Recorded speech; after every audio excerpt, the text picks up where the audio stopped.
Today is Wednesday, April 10th, 2024, and this is the Dunkley Report International News. Please like, subscribe, and share so you don't miss any of the latest news. The United Nations Atomic Watchdog says an explosion caused by an alleged drone attack at Europe's largest nuclear plant in Ukraine poses no direct threat to its safety, but it says the facility is in an extremely serious situation after repeatedly being caught in the war's crossfire. The International Atomic Energy Agency says its team was aware of an explosion at a training center next to the plant. It said it was informed the blast was from a drone attack. Russians have occupied and run the plant since the war's early stages. Ukraine accuses Russia of making false statements about alleged attacks there. Fresh gunfire has erupted in Haiti's capital, forcing aid workers in downtown Port-au-Prince to halt urgently needed care for thousands of people. The Alliance for International Medical Action says the gang violence has forced 18 hospitals to stop working and caused a shortage in medical supplies. Haiti's biggest seaport and main international airport remain closed.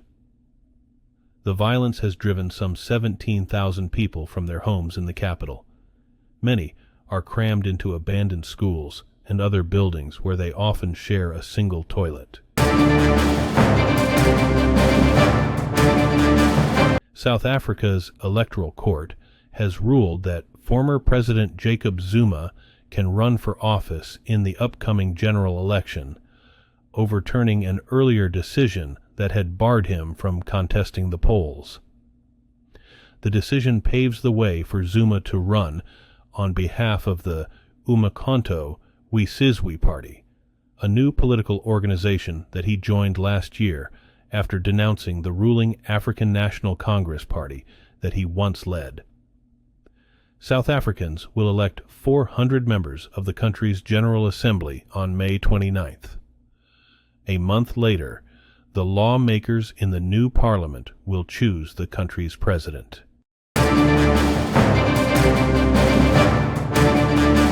Mexico has released security camera video of the moments when Ecuadorian authorities forced their way into Mexico's embassy, pushed a Mexican diplomat to the ground, and carried out Ecuador's former vice president, who had been holed up there.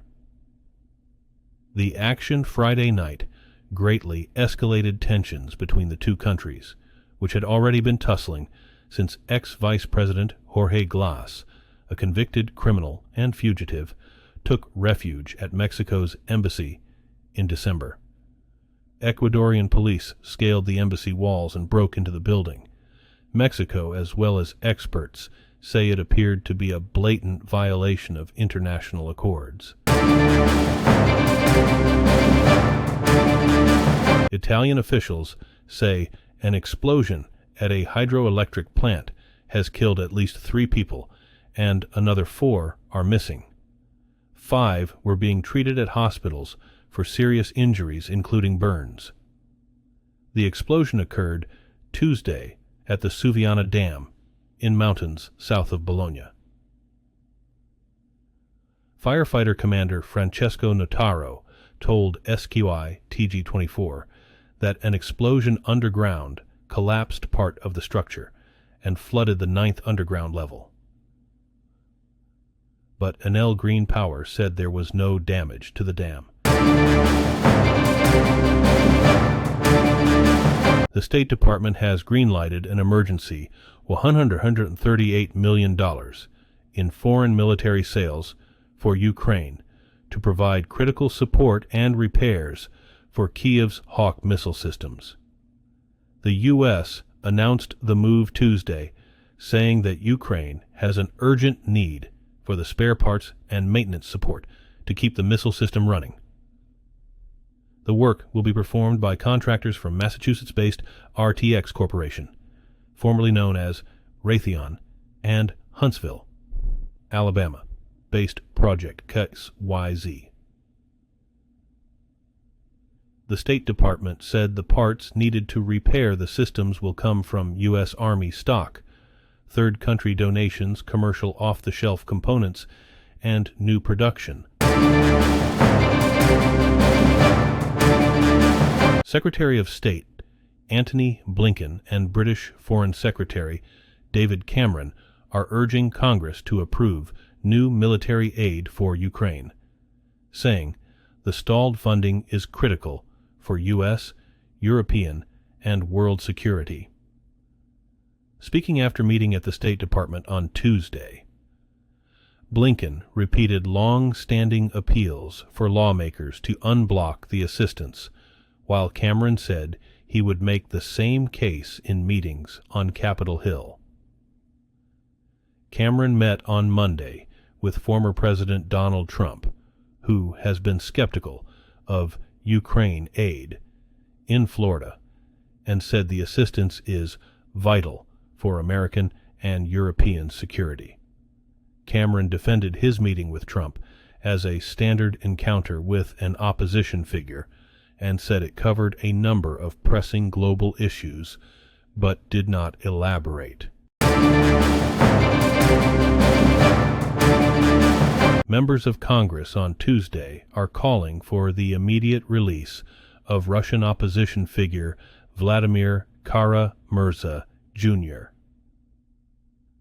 The renewed calls from lawmakers have come on the second anniversary of his imprisonment, part of the Kremlin's relentless crackdown on critics of the Russian invasion of Ukraine. Kara-Murza, a journalist and an opposition activist, was jailed in April 2022 and convicted of treason last year for denouncing the war in Ukraine. He is serving 25 years, the stiffest sentence for a Kremlin critic in modern Russia, and is among a growing number of dissidents held in increasingly severe conditions under President Vladimir Putin's political crackdown. While world leaders have expressed shock over Ecuadorian President Daniel Noboa's decision to raid Mexico's embassy, the unusual move, and Noboa's relative silence about it, is unlikely to hurt him with constituents. In fact, it's exactly the kind of crime fighting they expect and voted for.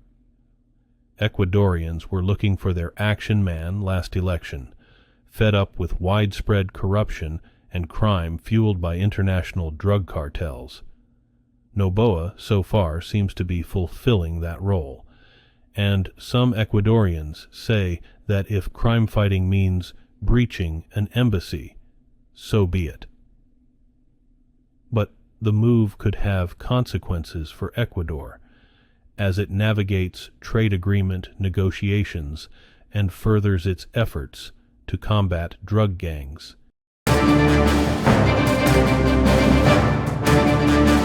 Turkey and Israel have announced trade barriers on each other as relations deteriorate further amid the war in Gaza. Turkey said it is restricting exports of 54 types of products to Israel with immediate effect. Israel responded by saying it is preparing a ban on products from Turkey. Turkey said it was imposing the export restrictions in retaliation for Israel, barring its jets from participating in aid operations for Gaza. Relations between Turkey and Israel have been frosty for years, although trade ties have remained strong. Thank you for joining us here at the Dunkley Report International News. Don't forget to like and subscribe for the latest breaking stories.